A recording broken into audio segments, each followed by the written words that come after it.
Good evening, my name is Chavannes, and I will be speaking on diabetes. Can you think of one thing that people crave for all the time? It is the one thing that people just can't seem to get enough of. What is it that you ask? That sweet taste of sugar. We must be mindful that there are a group of people who are unable to digest sugar like normal people do. This group of people have been diagnosed with none other than diabetes. Diabetes is usually a lifelong disease. Diabetics, for the most part, are not able to have sugar because it is difficult to be broken down in their body. Imagine how you would feel if you had to watch every little thing that you had to eat. Well, this is typical of a diabetic. My husband happens to be a diabetic, and each day he has to watch what he eats, monitor what he drinks, and then he has to check his glucose level. This here is a glucometer. This is just a sample of one. There are many different types. And this is what they use to prick your finger to get the blood out. So there's a little needle in here. And then in here you will find what they call the test strips. These test strips go into the glucometer, and then you would put your blood in the area indicated. Once you put that in, it will give you a number. A normal range is somewhere between 100 up to 120. Anything over than that, you may want to consult your healthcare professional. There are many people who truly do not understand how common this disease is and the adverse effects. Today, I will inform you about the different types of diabetes, how diabetics take care of themselves, and the signs and symptoms of the disease. It is important to understand that there are two types of diabetes. Diabetes can be caused by genetics, obesity, or stress. Type 1 diabetes is genetic, and it's usually developed at a younger age, which is also known as juvenile diabetes. According to the American Diabetes Association, type 1 diabetes is when the body does not produce insulin. This type of diabetes happens when the beta cell in the pancreas stops producing insulin. Insulin is what the body needs to turn food into energy.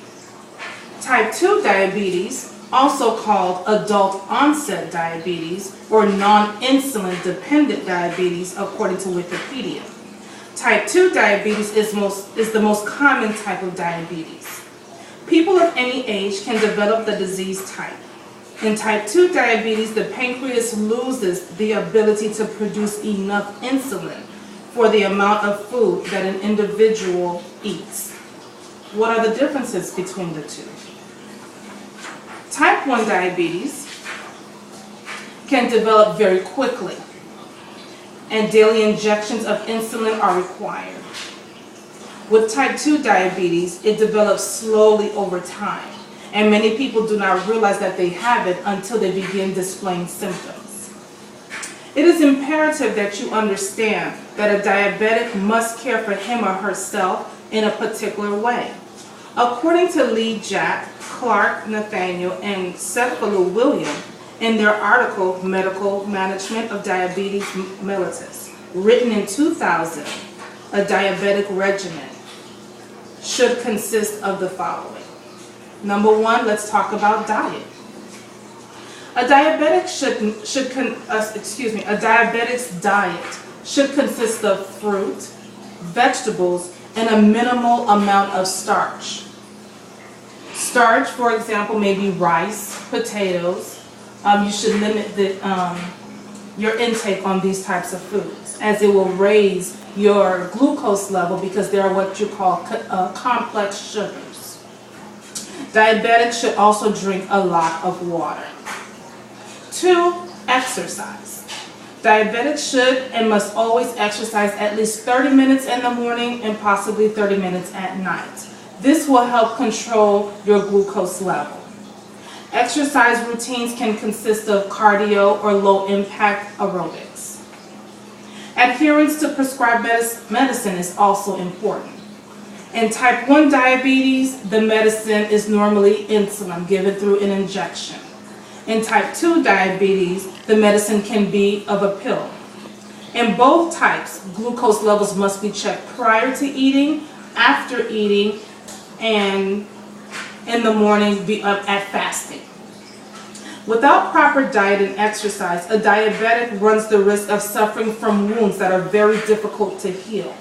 They're normally called pressure wounds or ulcer wounds.